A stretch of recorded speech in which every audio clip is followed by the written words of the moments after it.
俄罗斯正在失去克里米亚，普京为了实现自己的帝国梦，不愿在和谈上让步。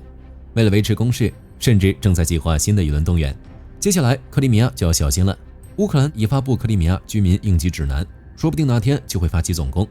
前线方向，俄军开始猛攻多布罗皮利亚，只可惜俄军后勤问题已经显现，坦克已经加不起油了。在撤退时，甚至把坦克遗弃在战场上。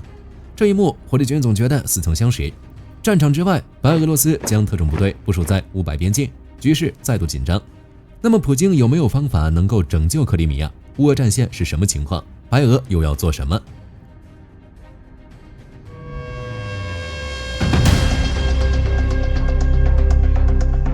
作为一直关注这场战争的军迷，火力军看到最近的战报，心里相当激动。简单来说，就是一拳打碎普京的帝国梦。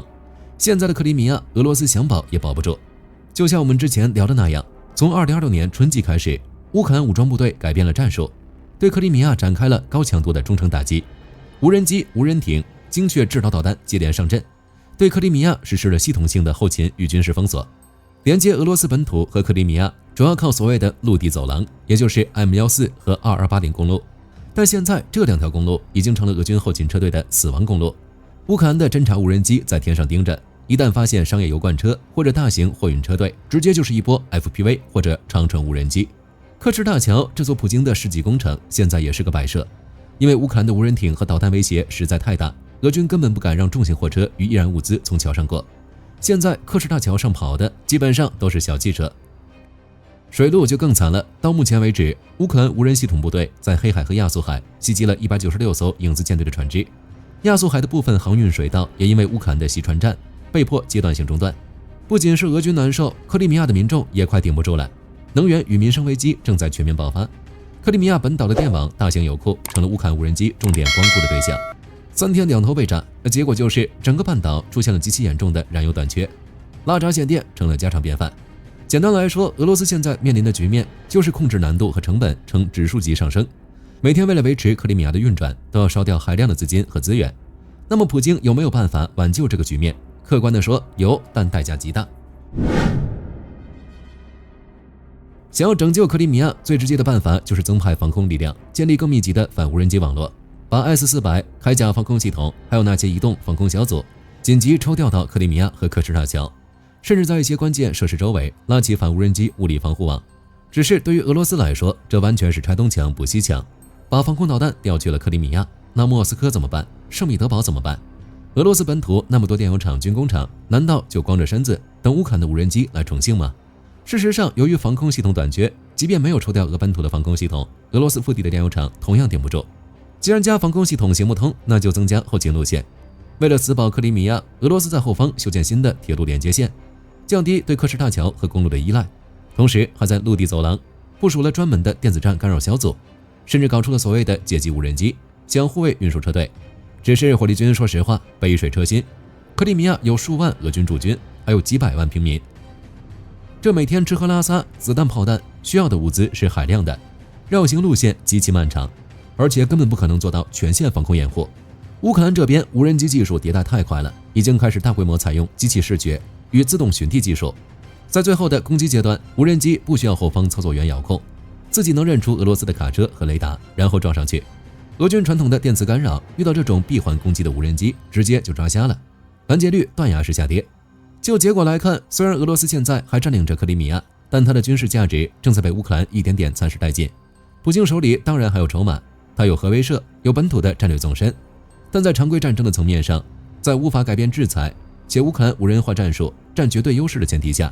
俄罗斯想彻底摆脱在克里米亚的被动局面，根本找不到一个完美的解法。说不定还没等到俄罗斯解决这个问题，乌克兰就动手了。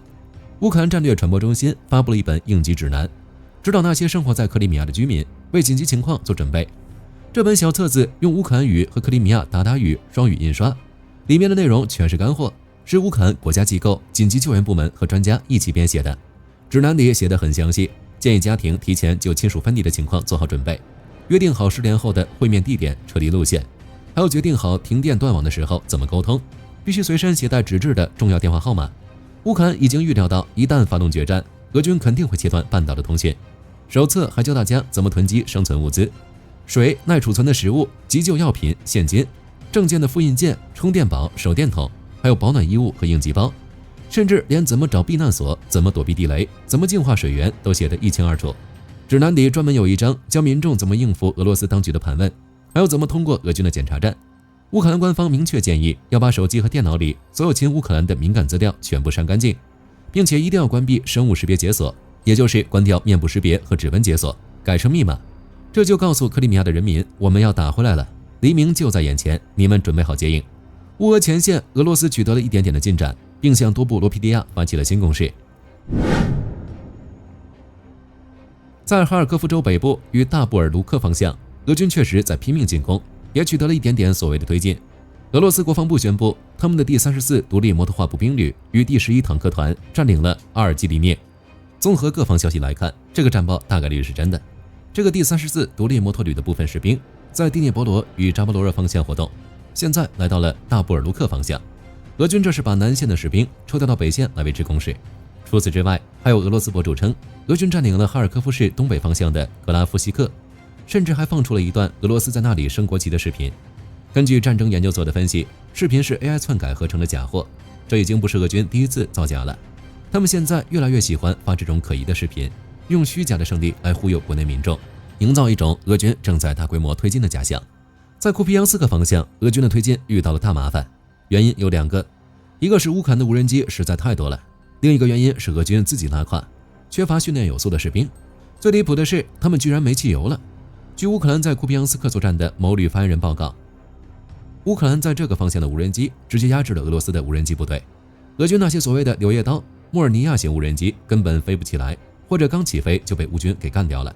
更惨的是俄罗斯第347摩托化步兵团，这个团现在面临极其严重的燃料短缺，因为没油，他们的高机动摩托车、全地形车全趴窝了。而且发言人还证实，对面俄军现在补充上来的全都是新兵蛋子，根本没有受过正规训练，这种部队拉上来也就是当炮灰的命。康斯坦丁尼夫卡方向这地方的控制权依旧极其焦灼。战争研究所报道，俄军渗透进了康斯坦丁尼夫卡的大部分地区，但是乌军并没有撤退，在俄军声称占领的区域内保持着阵地。在城市南部的工业区，乌军和俄军都在部署兵力，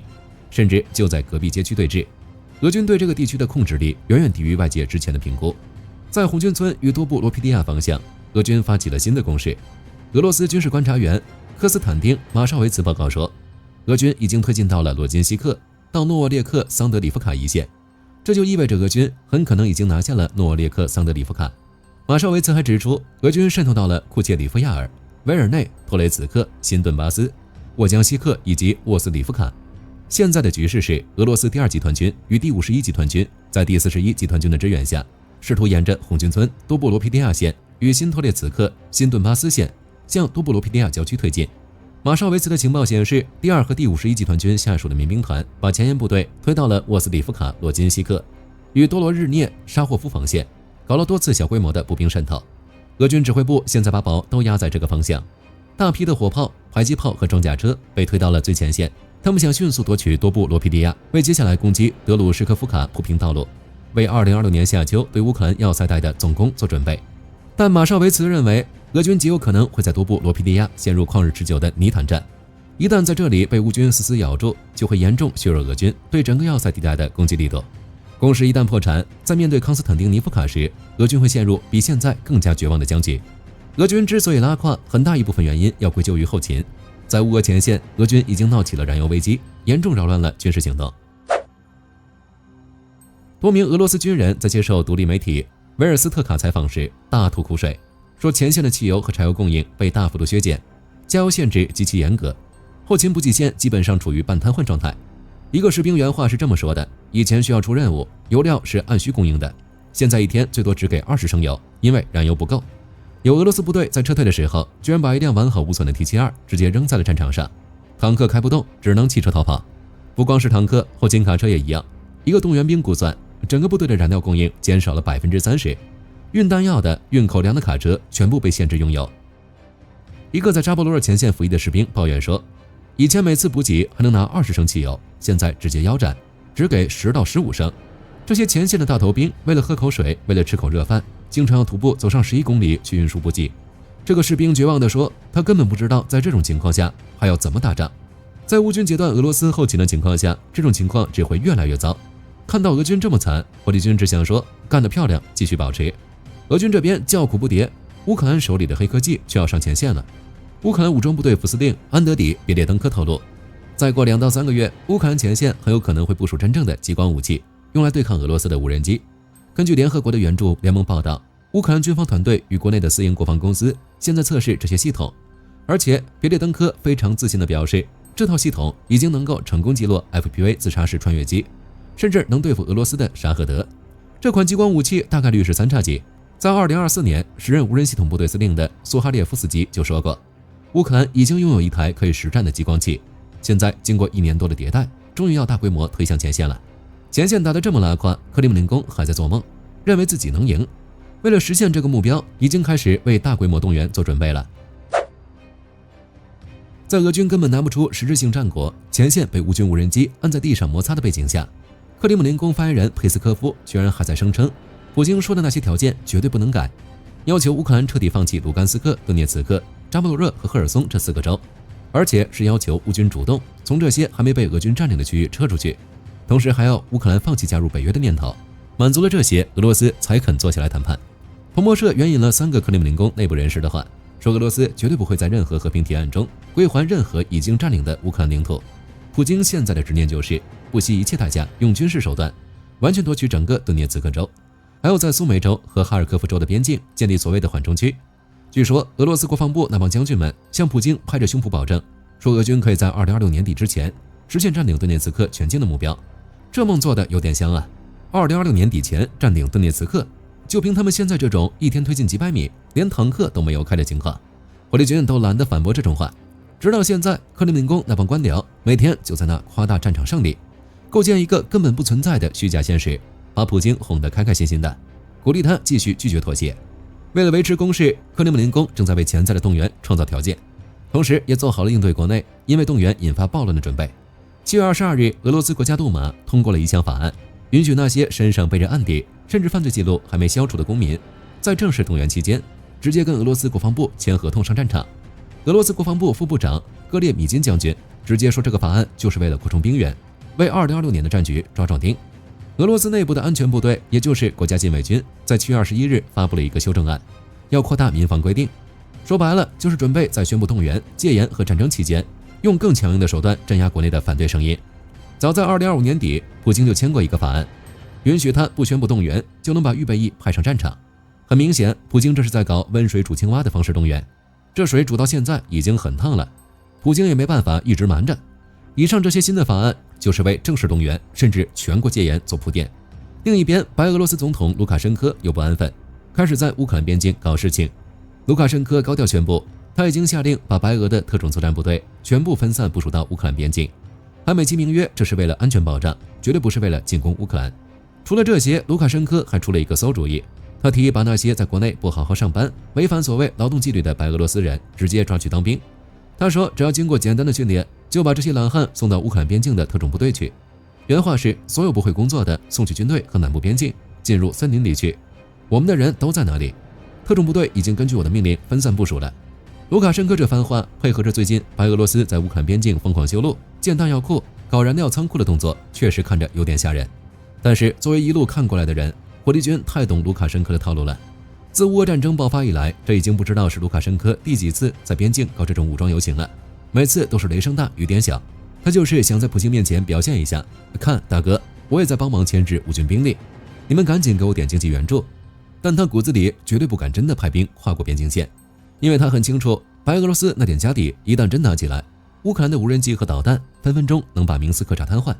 白俄罗斯国内的反抗力量也能直接把他给掀翻了。但即使如此，乌克兰也不能不防，谁也无法确定普京会不会给卢卡申科开出一个他无法拒绝的条件，随后出兵乌克兰。总而言之，2026年的这个夏天，俄罗斯越来越难，克里米亚危在旦夕，前线后勤出现问题，而普京还在做着不切实际的帝国梦，只能靠抓囚犯和骗子来维持这场注定失败的战争。本期视频到这儿就结束了，大家觉得乌克兰什么时候会向克里米亚发起总攻？可以在视频下方留言，大家一起讨论。视频最后不要忘记点赞关注，我是火力军，下期见。